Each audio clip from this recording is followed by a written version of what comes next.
yang menunggal haula Gusti, yang menunggal kepada ketunggalan adalah kehidupan menuju yang hidup. Tuhan adalah sebuah rahasia besar dalam dua perkara. Kalau kita ingin mengkaji tentang apa itu Tuhan, maka kita wajib mengenal dua perkara, yaitu Tuhan pada hidup yang menghidupkan dan Tuhan pada kehidupan. Tuhan yang menghidupkan dengan Tuhan yang ada pada kehidupan adalah yang menghidupkan kehidupan itu sendiri. Tetapi manusia adalah wujud dari jiwa dan raganya sebagai penampakan, sebagai ashar titik temunya antara kehidupan dengan yang menciptakan hidup. Inilah yang dikatakan wa ma bainahuma. Napas adalah sesuatu rahasia besar. Tidak ada yang lari dari pernyataan napas. Kita akan bahas apa sebetulnya napas itu. Para jemaah hadirin kaum muslimin dan muslimat dimanapun berada, rahimakumullah.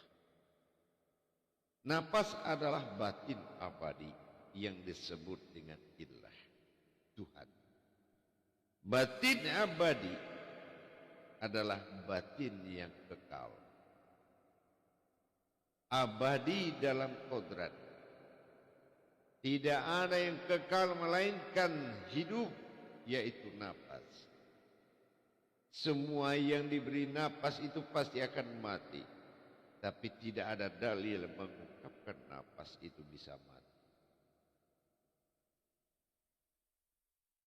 Napas adalah rahasia besar yang terlupakan. Dia tidak menuntut untuk kita membalas kebaikan sebuah napas. Dan dia tidak mengenal masa depan. Dia juga tidak mengenal masa lalu. Tapi dia menyaksikan perjalanan itu. Napas adalah catatan besar bagi jiwa raganya dalam menjalankan kehidupan. Jiwa raga dalam kajian kita sudah bahas wujud dari batin abadi tersebut berwujud kepada jiwa dan raga. Tetapi dari gemahu yang telah kita kaji mengalir ke dalam napas, dan napas menjadi hayat bagi sekalian alam. Tapi pernahkah kita berpikir semua yang ada butuh napas? Tuhan, umat, makhluk, alam, semua butuh napas. Napas adalah batin abadi. Bercerita tentang Tuhan, masih ada kata Tuhan di atas Tuhan, yaitu aku. Aku, hu, adalah Tuhan. Aku adalah Tuhan yang bernama Allah berwujud Muhammad. Ini pendalaman hakikat daripada tauhid. Makanya di dalam tauhid terkandung rahasia besar disebut dengan tauhid wujudi. Tauhid yang membuka keakuan. Aku adalah kata pengawal dari seluruh kata. Kata yang menelan semua kata. Ini adalah perjalanan kerahasiaan Allah dalam wujud aku pada Dia. Kesempurnaan jiwa raga dalam limpahan Dia. Aku tiupkan napasku. Napasku adalah wujudnya aku. Dan aku meniupkan napasku yang disebut dengan kehidupan. dikaji dua perkara, napas di kehidupan dan napas pada yang hidup. Napas yang ditiupkan adalah yang meniupkan napas itu sendiri. Itulah kata aku. Kesempurnaan sifat-sifat yang telah didirikan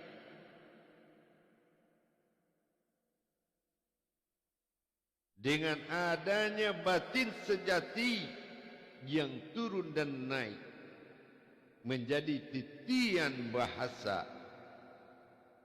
sebagai perjalanan bagi jiwa menuju dia. Jiwa adalah aku yang menuju dia. Batin sejati adalah ilahi, sifat hidup bagi Tuhan.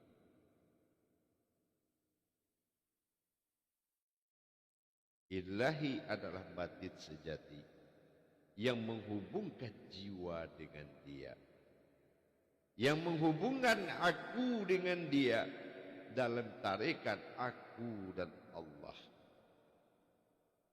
Dikatakan dalam wujud dia adalah Allah, waw yang terselip di antara hakikat huruf Allah.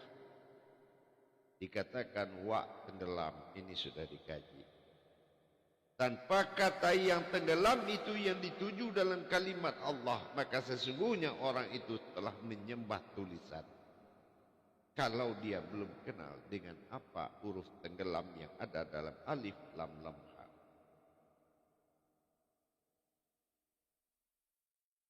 Nafas, sifat keakuan, fa adalah sir rahasia, sementara shin adalah hayat yang nyata. Dikaji dalam hukum hijaiyah. Memang kalau bukan dasar tauhid, awal kita mengkaji ketinggian aku pada dia dan dia adalah aku. Ini sesuatu yang tidak mudah dicapai. Dengan adanya digemakan gema rahmani yang datang kata dari dia menuju aku dalam gemahu, di sini lahirlah sebuah rahasia besar. Kita memang tidak mendengar dengan akal, tidak mendengar dengan telinga apa kata yang terjadi pada nafas, apa pembicaraan dia di antara kepada umatnya, dia dengan ciptaannya. Umat bagi Tuhan adalah Allah. Tuhan adalah wujud. Sementara wujud dari Tuhan yang berkodrat alam adalah nas, manusia yang bersifat Tuhan. Ilahi nas. Ilah adalah suatu nafas batin abadi yang mengalir. Tapi bisakah ilah ya tanpa ilahi hidup? Nafas memang untuk menghidupkan, tapi dia berupa kodrat batin abadi. Yang menghidupkan adalah ilahi, batin sejati yang naik dan turun. Naik dia mengantarkan, dan turun dia menerima. Apakah kita sudah tahu apa yang kita antarkan dan yang kita terima? Apakah kita sudah paham?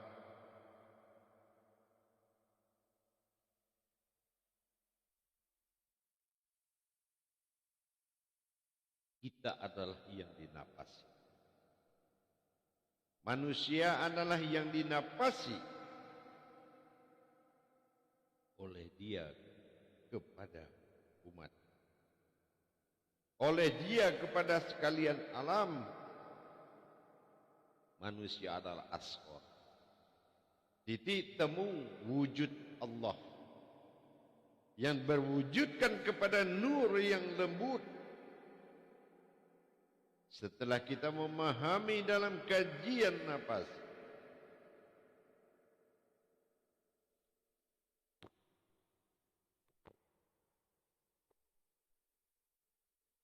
datangnya kata sir yang mengeluarkan getaran gema rahmani, izat-izat awal yang timbul dari kata menuju gema rahmani, tarikan daripada gema hu tunggal yang menunjung tinggi kepada tingkat mencapai ketinggian nur ilahi yang turun menuju kalbi. Di situ pecahlah menjadi nurani. Nurani berdiri berwujud rohani. Rohani melebur menjadi mendirikan ruh pada sekalian alam. Dengan berdirinya rohani maka mengalirlah ruh pada tubuh. Maka ini yang dikatakan ruhu pada batin, ruhi pada nur, ruhani pada jasad. Ini adalah pemahaman tertinggi. Dari mana kita kenal adanya kata sir yang awalnya menjadi kata yang akan digemakan? Bagaimana kenal kita pada batin? Setelah sir ada batin, dan batin berdiri menjadi batin sejati, dan batinlah melahirkan zat. Zat adalah yang digemakan oleh batin sejati. Ini yang dinamakan gema rahmani atau izzati. Dan gema rahmani inilah yang mencapai ketinggian. Dalam tarikan dia mencapai ketinggian, maka dia menyentuh nur ilahi berupa batin yang sangat lembut, turun menebus ubun-ubun mencapai kalbi. Disitulah tumbuh nurani.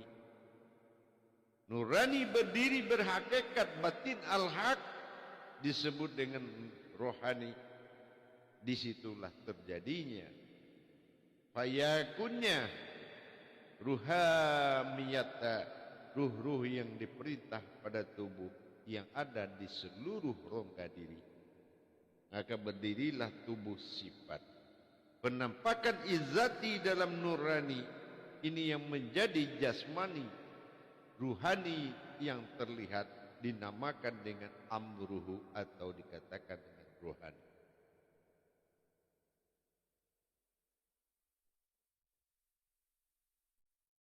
Jadi dengan kita memahami rahasia nafas tertinggi, rahasia besar Tuhan, perjalanan mengalirnya nafas dalam gemahu batin murni yang mengalirkan batin sejati, maka di batin sejati tadi, dalam tarekan batin sejati itu terjadi ilahi, yaitu hidup pada Tuhan yang berwujud aku yang hayat nas, ilahi nas.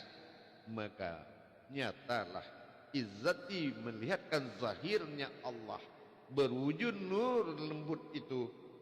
Nur yang lembut adalah yang cair dari rohani, yang di nur pertama yang memuji disebut dengan Muhammad. Ini adalah awal daripada nama nur yang berdiri. Misteri Tuhan yang terkandung di dalam diri. Diri ini sendirilah yang mengkaji sifat abadi, adalah bagian dari abadi tersebut. Yang mampu mengkaji daripada keabadian Tuhan yang Maha Esa adalah bagian dari keabadian. Jangan hanya kita bisa mengatakan ada sir, ada batin, ada zat, ada nur, ada ruh. Kalau kita tidak tahu bagaimana perjalanan dari dia pada tak terhingga, meniupkan ruhku. Ruhu dinamakan aku adalah ruh pertama yang ditiupkan. Maka ruhku yang aku tiupkan setelah aku berdiri. Dari dia mencapai kesempurnaan bernama aku, baru ada kata ruhku. Tetapi adanya aku adalah hayat ruh pertama yang ditiupkan. Tetapi kehidupan adalah ruh yang ditiupkan oleh aku. Jadi beda kita memahami. Napas pada dia sebelum ada aku. Napas pada kehidupan setelah aku ada. Ini memang harus betul-betul kita paham.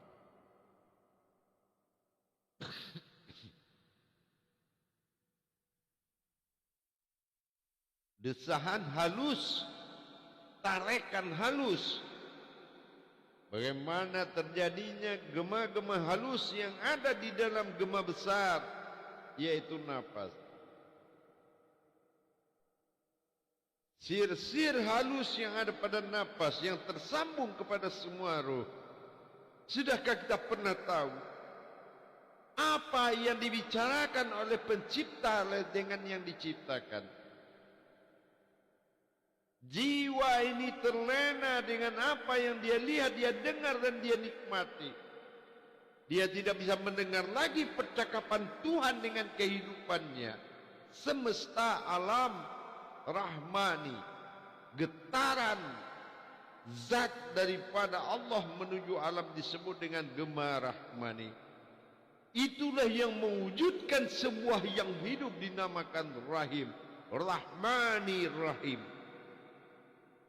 Berasal dari getaran aku, dari gema rahmani, izzati yang terlihat dan berwujud sehingga terlihat dalam bentuk gema-gema halus hayat disebut dengan rahim.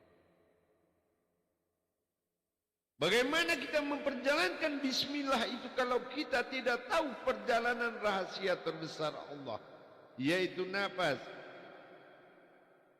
Menghadirkan wujud Allah Rahmani Rahim dengan kita memahami perjalanan kerahasiaan daripada nafas adalah batin sejati yang alih tidak bisa ditinjau dari sisi kaji manapun. Hanya dengan kemampuan dimensi diri kita sendiri mencapai titik ketuhanan, barulah kita tahu siapa diri kita yang sebenarnya. Masalah-masalah yang ditimbulkan oleh Allah di muka bumi untuk mengetuk hatimu. Siapa kamu sebenarnya? Kalau kita menyadarkan diri, alam menyadarkan diri kita agar kita tahu siapa kita dengan bencana, dengan masalah yang diciptakannya. Musibah itu lebih baik bagi orang berilmu, tapi ketakutan bagi orang yang tidak berilmu. Karena musibah adalah membangkit dan menyadarkan kita akan siapa kita sebenarnya.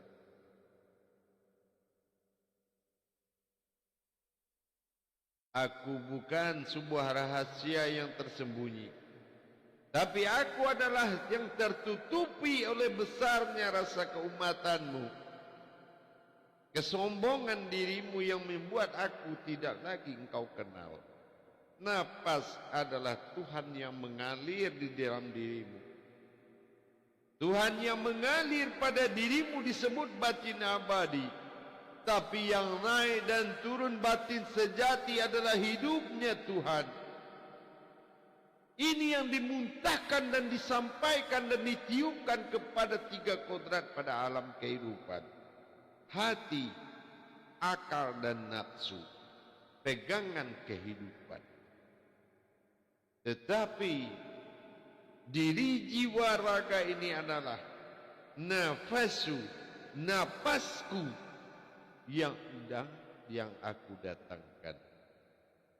Tetapi yang aku tiupkan adalah napasku, Artinya antara dia meniupkan aku dan aku meniupkan napasku, maka terjadilah suatu kodrat. Wama bainahuma, berdirilah di antara keduanya. Allahul ladzi khalaqas samawati wal arda wama bainahuma. Aku jadikan 7 lapis langit dan 7 lapis bumi. Tapi aku jadikan engkau di antara keduanya. Inilah sebuah wujud yang berwujud dan terlihat dalam bentuk maujud. Wujud itu juga, dan maujud dia itu juga. Bahasa ini memang memusingkan atau membingungkan. Tetapi bagi engkau yang telah menyaksikan, yang telah mengalami dan menjalankan, bahasa ini adalah bahasa yang tidak bisa dan mampu diikuti oleh syaitan. Sesungguhnya kekuatan bahasa munajat itu sangat ditakuti dan tidak dipahami oleh iblis, syaitan dan lain-lain.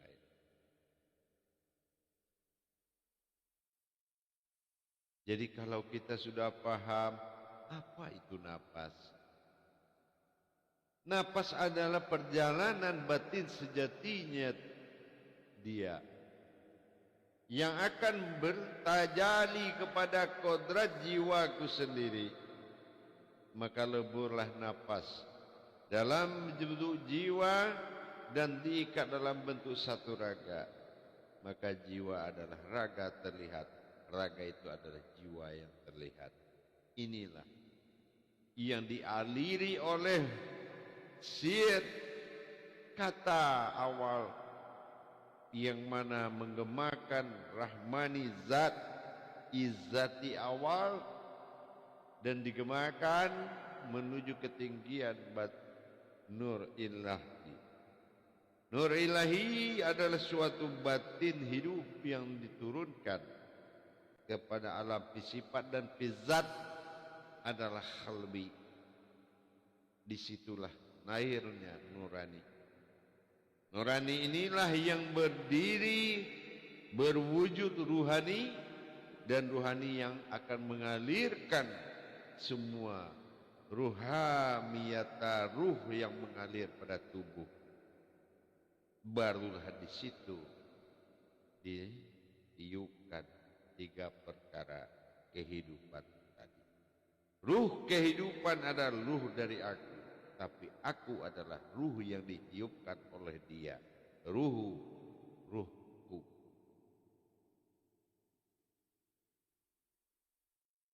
Maka dengan demikian kita memahami siapa yang bernapas dalam dirimu. Jangan kita berpikir manusia adalah suatu makhluk yang bernapas. Tapi manusia dinapasi.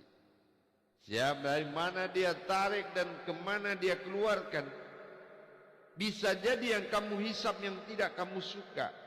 Bisa jadi yang kamu tiupkan, yang kamu hembuskan adalah yang disukai. Maka itu terbalik di dalam menikmatinya. Karena tidak kita desahan dan